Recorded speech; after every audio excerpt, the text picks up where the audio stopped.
नमस्कार दोस्तों, स्वागत है मेरे बिहार में स्टडी चैनल में। मेरा फिजिक्स का चैप्टर ख़त्म हो चुका है 3 चैप्टर तक, और मैं आज आप लोगों को मैं बताऊंगा केमिस्ट्री चालू करने वाला हूं। केमिस्ट्री का चैप्टर फर्स्ट, और चैप्टर फर्स्ट में है रासायनिक अभिक्रियाएं एवं समीकरण। देखिएगा, काफ़ी अच्छा तरीका से बताऊंगा, याद करने का तरीका काफ़ी बेटर तरीका से परिभाषा को मैं बताऊंगा, आपको दिक्कत नहीं होगा एग्जाम में। फर्स्ट क्वेश्चन क्या पूछेगा आप लोगों से, नोट करते चलिए आप लोग। फर्स्ट क्वेश्चन पूछेगा रासायनिक अभिक्रिया किसे कहते हैं। रासायनिक अभिक्रिया किसे कहते हैं, यह क्वेश्चन पूछेगा आप लोगों से। रासायनिक अभिक्रिया किसे कहते हैं, ध्यान से सुनिएगा तो ये बात आपको काफी अच्छा तरीका से समझ में आएगा। जब कोई पदार्थ, मान लेते हैं कोई पदार्थ अकेले या किसी अन्य पदार्थ के साथ, मान लेते हैं कोई पदार्थ है अकेले अकेले या किसी अन्य पदार्थ के साथ भी अभिक्रिया करके एक से अधिक, या बोल सकते हैं वहां 2 या 2 से अधिक भिन्न गुण वाले पदार्थ का निर्माण करे, तो उसे हम रासायनिक अभिक्रिया कहते हैं, है ना। ध्यान से सुनिएगा, क्या जवाब दीजिएगा।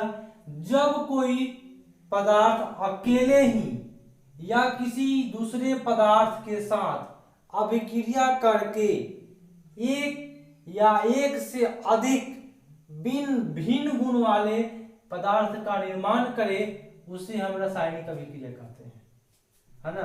जैसे क्या बना देगा आपको, या मिलकर के सी और डी बना दिया, तो सी और डी का जो गुण होगा या दोनों पदार्थ के गुण से क्या होगा, भिन्न होगा। फिर से सुनिए, जब कोई पदार्थ अकेले ही या किसी अन्य पदार्थ से अभिक्रिया करके एक या एक से अधिक भिन्न गुण वाले पदार्थ का निर्माण करे, तो उसे हम रासायनिक अभिक्रिया कहते हैं। कोई दिक्कत नहीं है। चलते हैं अगला क्वेश्चन। अगला क्वेश्चन पूछता है अभिकारक किसे कहते हैं। अभिकारक किसे कहते हैं, क्वेश्चन लिख लीजिएगा आप लोग, अभिकारक किसे कहते हैं। अगला क्वेश्चन है, तो ये जो है ना रासायनिक अभिक्रिया है, और अभिक्रिया में कौन कौन से पदार्थ भाग ले रहा है, तो तीर के बाएं तरफ जो जो पदार्थ होगा वह भाग ले रहा है। ए और बी भाग ले रहा है, और सी और डी का निर्माण हो रहा है। ध्यान से सुनिएगा, आपका 3 नंबर क्लियर हो जाएगा पूरा। रासायनिक अभिक्रिया में कौन कौन भाग ले रहा है, ए और बी। तो रासायनिक अभिक्रिया में भाग लेने वाले पदार्थ अभिकारक कहलाते हैं। लिख लीजिए आप लोग, रासायनिक अभिक्रिया में भाग लेने वाले पदार्थ अभिकारक कहलाते हैं, दोनों भाग ले रहा है। और रासायनिक अभिक्रिया के फलस्वरूप जिस पदार्थ का निर्माण होता है उसे हम प्रतिफल कहते हैं, उसे हम प्रतिफल या उत्पाद कहते हैं। याद रखिएगा आप लोग ना, देखिएगा ध्यान से सुनिएगा, क्या कह रहा है कि अभिकारक किसे कहते हैं, रासायनिक अभिक्रिया में भाग लेने वाले पदार्थ अभिकारक कहलाते हैं, और रासायनिक अभिक्रिया के फलस्वरूप जिस पदार्थ का निर्माण होता है उसे प्रतिफल कहते हैं। स्क्रीनशॉट ले लीजिए आप लोग। चलिए आगे बढ़े, चलिए आगे बढ़ जाते हैं। हो गया, अभिकारक प्रतिफल समझ गए, है ना। आगे क्वेश्चन पूछ रहा है, देख लेता हूं, नोट करते चलिए आप लोग। 3 क्वेश्चन हो गया आपका। एक तो रासायनिक अभिक्रिया किसे कहते हैं, दूसरा हो गया अभिकारक किसे कहते हैं, तीसरा हो गया प्रतिफल किसे कहते हैं। कोई दिक्कत नहीं है, कोई परेशानी नहीं होगा। आगे बढ़ते हैं। रासायनिक अभिक्रिया की विशेषता बताइए, 5 नंबर में पूछता है। रासायनिक अभिक्रिया की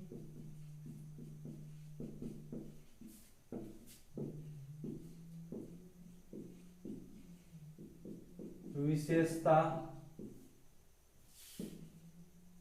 क्या है, यह 5 नंबर में क्वेश्चन पूछेगा तो जवाब दीजिएगा रासायनिक अभिक्रिया की विशेषता क्या है, तो निम्नलिखित है। एक में ध्यान से सुनिएगा, 5 नंबर क्लियर हो जाएगा, पूरा अच्छा तरीका से समझाऊंगा आपको, थोड़ा भी दिक्कत नहीं होगा। एक में है गैस की उत्पत्ति,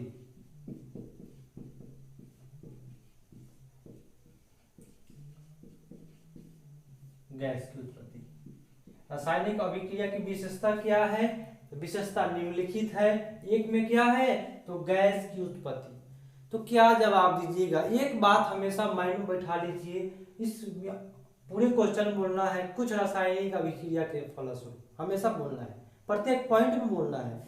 जैसे कि गैस की उत्पत्ति, तो इसका आप क्या जवाब दीजिएगा, इसका जवाब आप दीजिएगा कि कुछ रासायनिक अभिक्रिया के फलस्वरूप गैस की उत्पत्ति होती है। हो गया, इस पॉइंट का डील कैसे कीजिएगा, तो कुछ रासायनिक अभिक्रिया के फलस्वरूप गैस की उत्पत्ति होती है, और जैसे में आपको बता देना है, जैसे बताना है तनु हाइड्रोक्लोरिक अम्ल, जिंक के टुकड़े को क्या बताना है, जिंक के टुकड़े को तनु हाइड्रोक्लोरिक अम्ल से अभिक्रिया कराते हैं तो हाइड्रोजन गैस उत्पन्न होता है, ये ZnCl2 बन जाता है और H2 गैस उत्पन्न होता है। जैसे भी ये जवाब दे दीजिएगा, हो जाएगा। क्या जवाब दीजिएगा, ताकि आपको काफी आसानी से उसका आंसर, आसानी से आपको नंबर मिले, अच्छा नंबर मिले।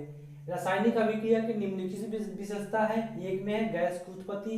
क्या जवाब दीजिएगा, क्या डील कीजिएगा, लिखिए आप लोग, कुछ रासायनिक अभिक्रिया के फलस्वरूप गैस की उत्पत्ति होती है।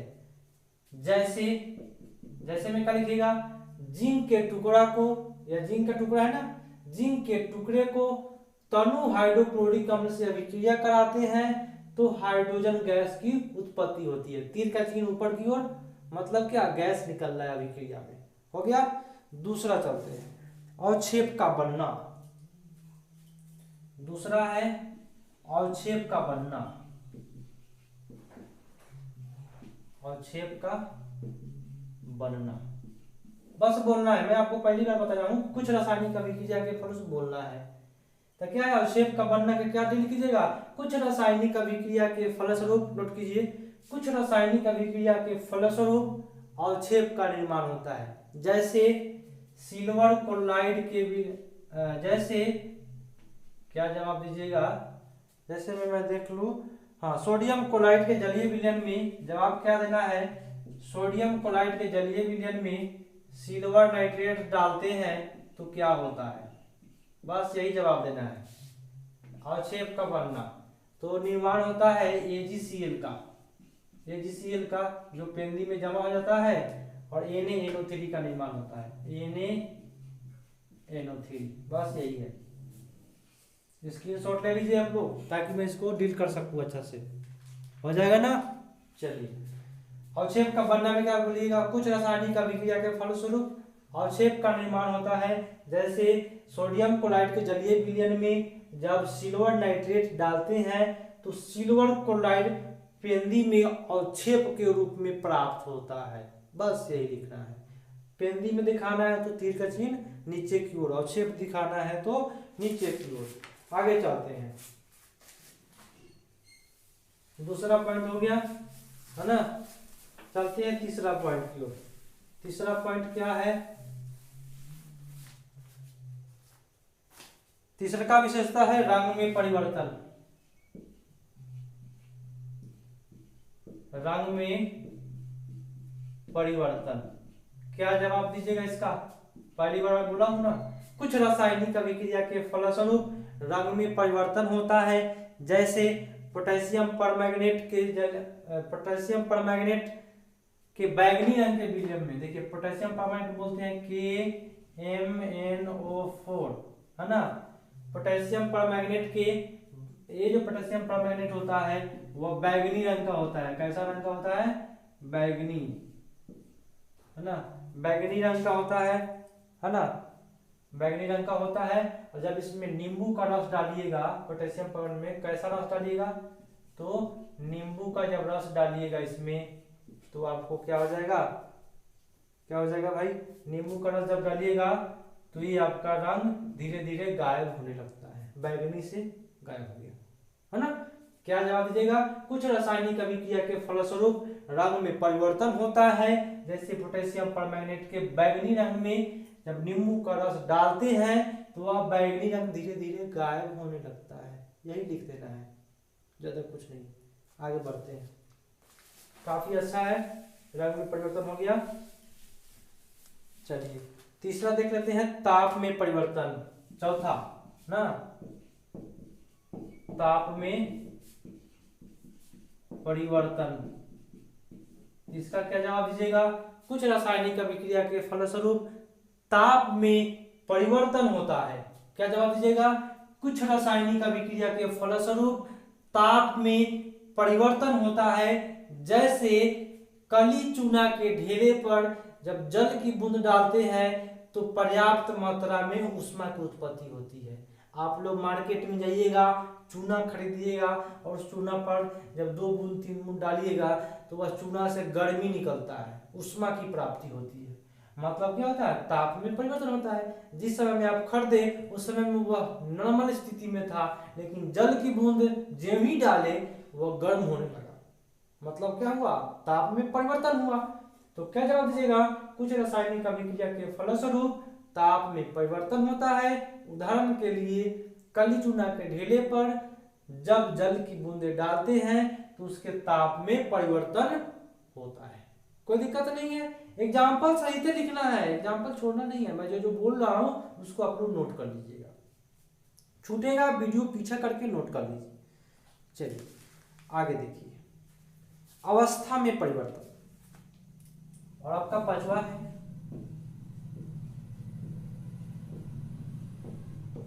अवस्था में परिवर्तन। क्या जवाब दीजिएगा? पहली बार ही बोला, कुछ रासायनिक अभिक्रिया बोलना ही बोलना है, एकदम डिफरेंट बोलना है। अवस्था में परिवर्तन, तो कुछ रासायनिक अभिक्रिया के फलस्वरूप अवस्था में परिवर्तन होता है, जैसे मोमबत्ती के टुकड़े को जलाते हैं तो उसकी अवस्था में क्या हो जाता है? परिवर्तन हो जाता है। मोमबत्ती के टुकड़े को जलाइएगा तो क्या होगा? उसकी अवस्था में परिवर्तन हो जाएगा। होगा कि नहीं भाई? जलेगा और जल करके देखिएगा, थोड़ा सा बचेगा, आपको बचेगा ना कुछ भाग उसका बचता है, जो इधर से माने ऊपर से गिरता है ना। तो क्या जवाब दीजिएगा? कुछ रासायनिक अभिक्रिया के फलस्वरूप ताप अवस्था में परिवर्तन होता है, जैसे मोमबत्ती के टुकड़े को जलाते हैं तो उसकी अवस्था में परिवर्तन हो जाता है। तो ये आपका हो गया। आगे हम देख लेते हैं, आज ये चैप्टर का पार्ट 1 है और पार्ट 1 में इतना ही रहने देते हैं। एक प्रकार से आपको पहले बार लिखना है तो थोड़ा सा कम ही लेकर के चलते हैं ताकि आपको ज्यादा समझ में आए, है ना। तो इसको पार्ट 1 कर दीजिए, पार्ट 1। पार्ट 2 में भी आगे बताऊंगा समीकरण किसे कहते हैं, रासायनिक समीकरण, संतुलित कैसे करते हैं, विशेषता क्या है, अवगुण क्या है, गुण क्या है, सारे आपको काफी आसानी तरीका से मैं बताऊंगा, जो आपको एग्जाम देने में थोड़ा भी दिक्कत नहीं होगा, कठिनाई नहीं होगा। अगर मेरे चैनल से जुड़े हैं तो, नहीं जुड़े हैं तो जुड़ जाइए, सब्सक्राइब कर लीजिए, बेल आइकन पर क्लिक कर लीजिए, है ना, ताकि आपको जो भी मैं बताऊं आपको आपका पूरा सिलेबस हो जाएगा, दिक्कत नहीं होगा। मैं पूरा सिलेबस कराऊंगा साइंस का। कहीं भी आपको कहीं भी आप पढ़ रहे हैं, पढ़ने के अलावा इसको भी देखिएगा तो काफी बेटर तरीका से मैं बताऊंगा, अपनी भाषा में परिभाषा में बताता हूँ, है ना, जो काफी बेटर होगा आपके एग्जाम के लिए। तो दोस्तों आपको वीडियो कैसा लगा कमेंट करके जरूर बताइए और अधिक से अधिक इसको शेयर कीजिए ताकि आपके दोस्तों को भी मिल पाए। लाइक कीजिए, शेयर कीजिए, है ना। लाइक करने में, शेयर करने में आपका MB खर्च होगा, पैसा वैसा कटता नहीं है ना। तो लाइक जरूर करें, शेयर करें, लाइक करके ही जाए। वीडियो देखने के लिए धन्यवाद, जय हिंद।